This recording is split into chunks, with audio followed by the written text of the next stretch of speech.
Selamat malam para pendengar setia di seluruh Indonesia di Dongeng Aki Rukman. Selamat mendengarkan dan tetap merdeka. Assalamualaikum warahmatullahi wabarakatuh. Bismillahirrahmanirrahim. Alhamdulillahilladzi qad akhrajana ta'ijal fikri bi arbabil hija. Ashadu an la ilaha illallah wahdahu la syarikalah wa ashadu anna muhammadan abduhu wa rasuluhu alladzi la nabiyya ba'dah, amma ba'du. Bapak Ibu, kawan-kawan, anak cucu Aki, serta rekan-rekan yang ada di lapangan, selamat malam and sampurasun. Si Aki pakai enan ya sekarang. Namanya juga dongeng, gak apa-apa. Setelah kita kemarin mencoba melihat bagaimana perkembangan KB di Vietnam, itu luar biasa kan. Tahun 60 dia itu masih 6 TFR-nya, tapi tahun 2000 dia sudah 2. Sedangkan kita tahun 70 kita adalah 5,6, tahun 2010 itu belum 2. Bahkan sampai sekarang ya barulah sekarang mungkin masuk ke 2, itu 50 tahun. Sedangkan mereka itu di bawah 40 tahun. Itu luar biasa. Nah sekarang kenapa kok Vietnam bisa berhasil seperti itu? Ya, apa alasan-alasannya atau kunci-kuncinya? Yang pertama adalah masyarakat Vietnam itu merasa seia sekata, merasa sejajar, berdiri sama tinggi, duduk sama rendah. Jadi dia tidak merasa ingin lebih. Karena itu dia meningkatkan usaha-usaha bersama. Meningkatkan, tidak ingin menonjol dia itu. Jadi kalau punya anak 7, nanti orang lain anaknya tidak sekolah karena habis tempatnya oleh tempat saya. Nah itu pikiran-pikiran itu timbul di dalam masyarakat. Dan yang kedua, dia berusaha meningkatkan kesejahteraan.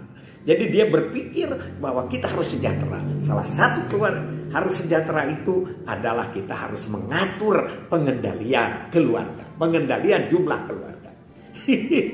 Itu yang hebatnya di Vietnam ya.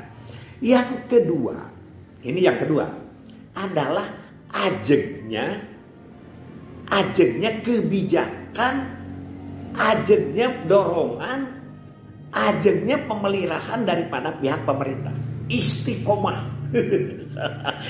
Tidak terbawa arus, tidak terganggu yang lain. Kita tahu bahwa Vietnam itu perang sangat berkepanjangan. Mengusir Amerika Serikat dalam rangka mempersatukan kembali antara negara yang sudah pecah, yaitu Vietnam Utara dan Vietnam Selatan. Tahun 73-75 itu baru berhasil bersatu kembali. Dan walaupun belum bersatu, masih dalam keadaan perang, tetap saja kami itu terus dijalankan. Orang kan lagi mengurus riwuh lah, ini gimana perang, bagaimana? Ini mah kami terus menjadi prioritas. Malah 1973-1975 itu langsung bersatu dan KB tetap prioritas. Terus berjalan, tidak turun naik.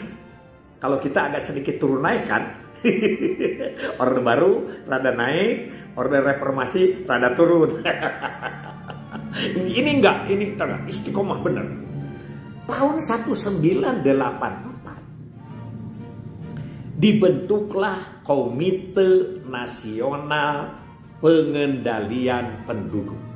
Luar biasa itu. Dan bekerjanya sungguh terpuji, baik sekali ya, melaksanakan kegiatan-kegiatan, program-programnya.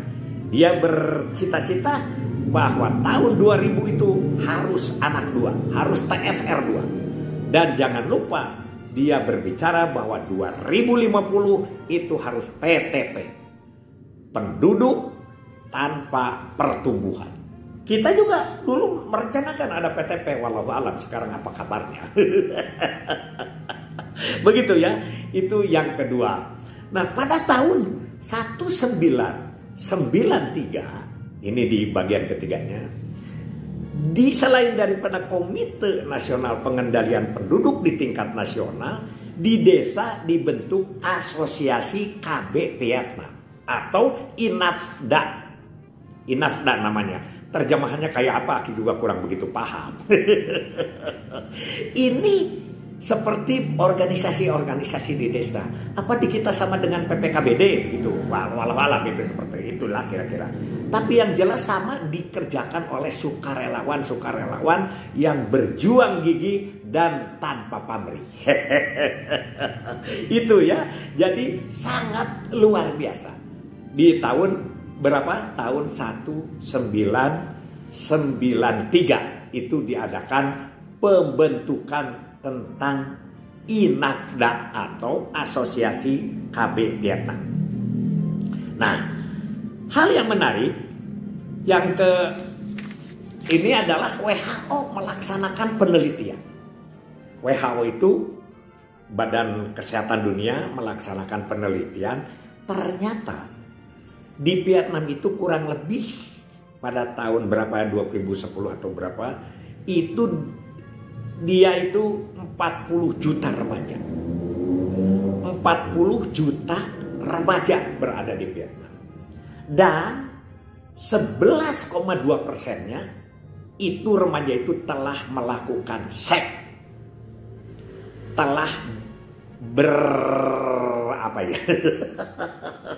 bersek-sekan gitu ya.